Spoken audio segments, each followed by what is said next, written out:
Great, thanks everyone.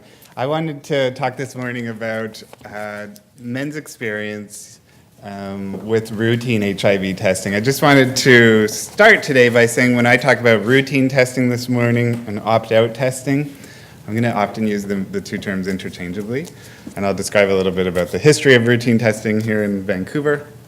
And when I talk about opt-in testing, sometimes I also refer to it as voluntary testing. This is just the way it's been characterized often in the literature. Both approaches are voluntary. So I'll give a little bit more information about these two different types of testing as I go on. But before I do that, I just wanted to give a little bit of background about why I'm interested in this area and how it relates to HIV stigma. So we know that unknown status of HIV is still considered a major driver of the HIV epidemic, including here within Vancouver's local epidemic, particularly among the group of men who have sex with men. And this is really a cornerstone approach, a response to this unknown group of folks who don't know their HIV status. A cornerstone response is really to enhance HIV testing. So again, that's that beginning part of the 90-90-90 testing treatment UNAIDS guidelines. In the Vancouver setting, there's been a response, since you can see here, from around 2011 to begin routinely offering HIV testing to patients who come into contact with the healthcare systems at different interfaces. It began just at a couple of hospitals here in Vancouver. By 2012, it was being offered to all patients upon admission to acute care settings. At least that was the recommendation. It didn't actually happen that way in practice because doctors sometimes just don't have the time. There was a myriad different reasons why. It tended to be the case, however, that those who were offered did accept that test. By 2014, our provincial health officer recommended that all acute and primary care settings routinely offer a test, and patients could choose to either accept the test or opt out. Now, I was really interested as this shift was transpiring here in Vancouver, particularly because I had started exploring some of the ethical discussions associated with different ways that HIV testing can and does occur. And so back in 2013, I started writing or analyzing some articles talking about the ethics of the different ways that we do testing. And one of the areas I was really interested in was how the ethical discussions of HIV stigma unfolded in these arguments. And so I identified 35 peer-reviewed articles from the literature, and it was very easy to identify two polarizing polemics, identifying different arguments about how HIV testing unfolds in different types of testing models. They were particularly pronounced around routine testing or opt-out testing. A lot of discussion, polarized again, about what would happen as different settings start scaling up routine testing. There was one polemic that said universal opt-out testing is going to exacerbate stigma. More people will be exposed to a routine offer who don't want it, and therefore they're going to be quite upset. Whereas there was another group that really argued universal opt-out testing is going to normalize HIV testing. It'll become just a normal part of engaging with the healthcare interface. I don't think either of these arguments were particularly sophisticated, and in fact, being a social scientist immersed in this field, I thought that there were opportunities to explore this theoretically and empirically. So while both of these, both of the philosophical arguments involved with these are debatable, I would say we can advance the argument, and that's actually irrefutable. So that's what brought me to some of the findings I want to share with you today from a study that I've conducted with my colleagues Will Small and Jean Chevler, really trying to examine and identify the social processes associated with both of these approaches to testing, so the opt-in approach and the opt-out approach, that might either make stigma worse or maybe reduce the experiences.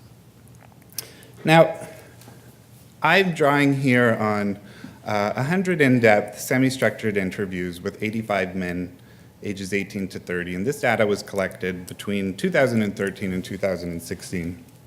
You can see it's a diverse group.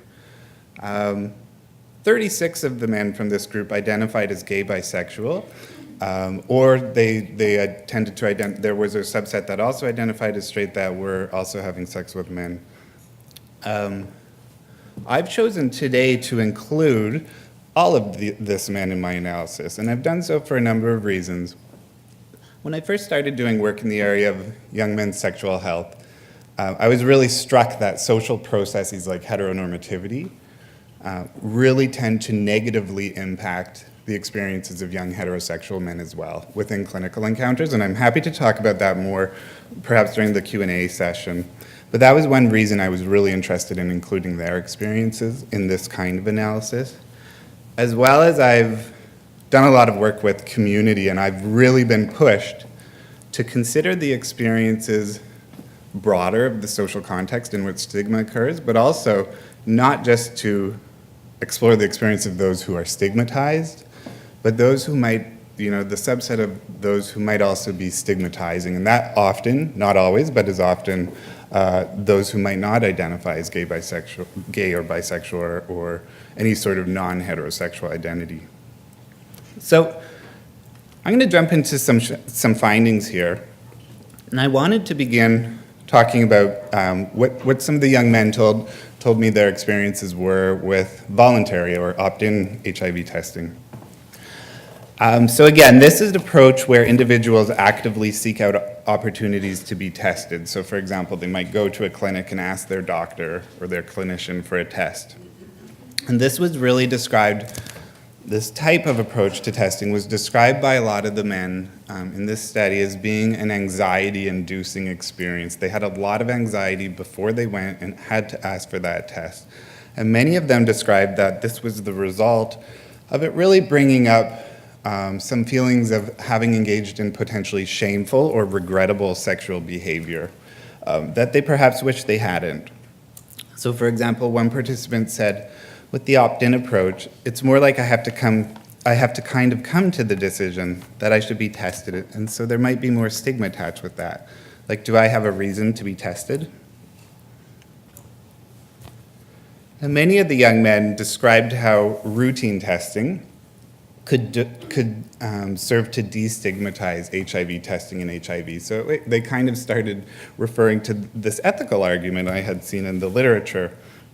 So for instance, one participant explained how offering a test to everyone might reduce HIV-related stigma. I feel like it eliminates the stigma if someone is offering it to you and you don't have to go out of your way to ask for it.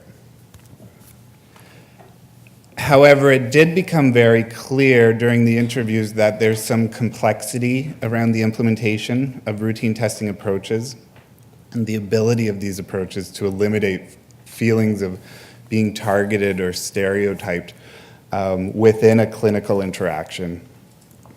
So while many were in favor of routine testing, in fact, the majority were, some expressed serious reservations that some men would feel, in fact, targeted within this clinical encounter in which that test is offered. So when you go into the clinic, you're offered an HIV test, even though you're not there for that test, and that they could perceive this as a form of stereotyping or profiling. So for example, one participant described how these experiences could be perceived as being based on a set of stereotypes about social identities. As he described, people don't want to be told that they need HIV testing.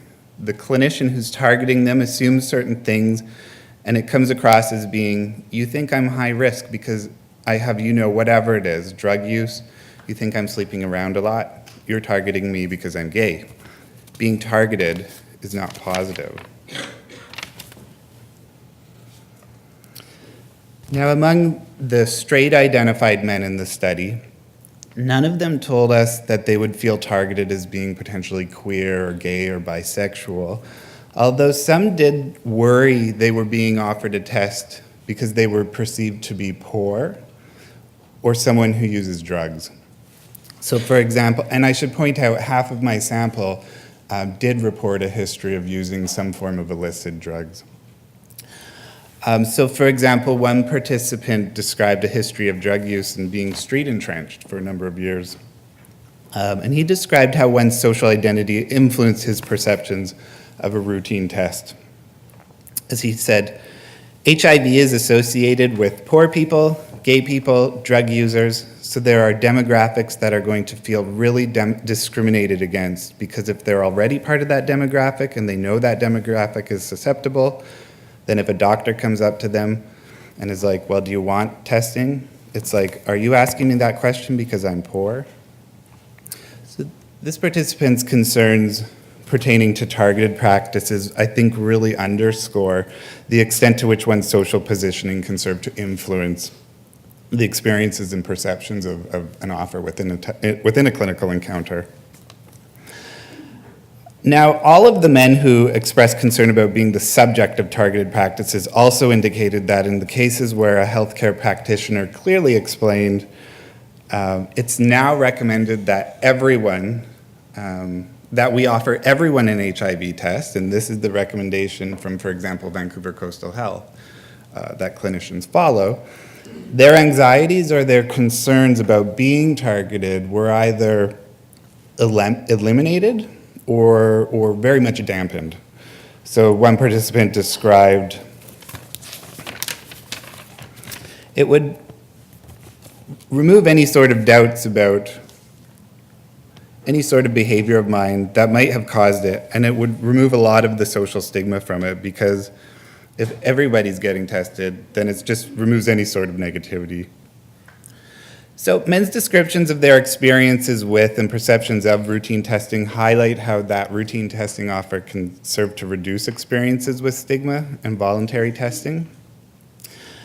But I think these data also reveal the degree to which stigma might be alleviated, mitigated, or exacerbated, and that is contingent upon equitable social relational features of the clinical interaction.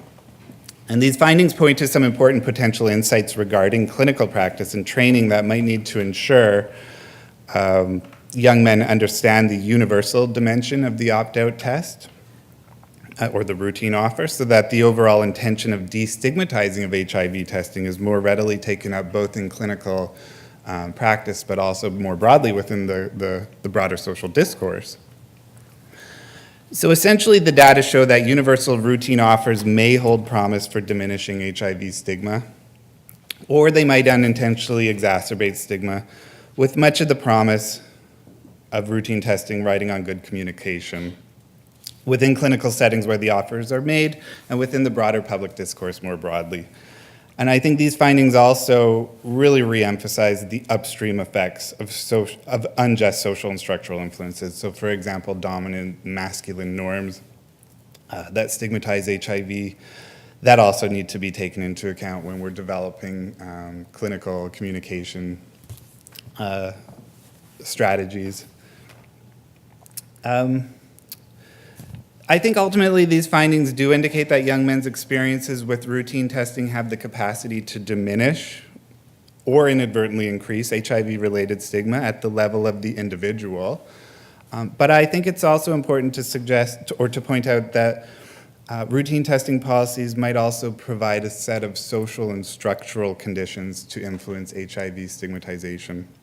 So for instance, from a theoretical perspective, I've suggested that men's experiences with these kinds of public policies and program delivery services can shape the subjectivities available to both individuals who are going into the clinic as well as broader collectives, particularly when these kind of policies operate along the lines of pre-existing stereotypes or at socially vulnerable populations who bear the burden of disease, and in this case it's very often gay and bisexual men, men who are using drugs, men of lower socioeconomic status.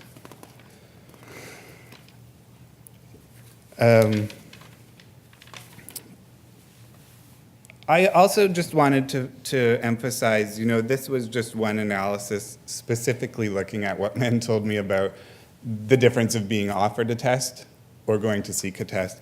And there are many, many other socio-relational influences that are going to, and do in fact, influence their experiences with either going for a test or accepting a test. So indeed, the reasons for testing are multifactorial.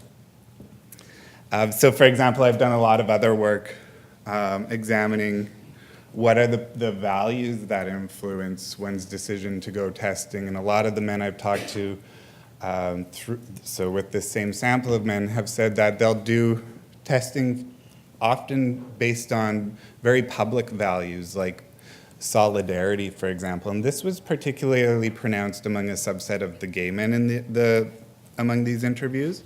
And many others also do for individually oriented reasons. You know, the reasons men tend to, men in general, of all sexual identities, the reasons they tend to tell us that they test are usually for reactive reasons. So it's, you know, at the beginning or end of a relationship, it's after experiencing symptoms. It's based on concerns about abnormal anatomy. And this is very different from what the women have told us. The women tend to engage far more routinely with testing. But there was a subset of gay men within our study who did routinely test, who did say they would go every 3 months or every 6 months to get that test.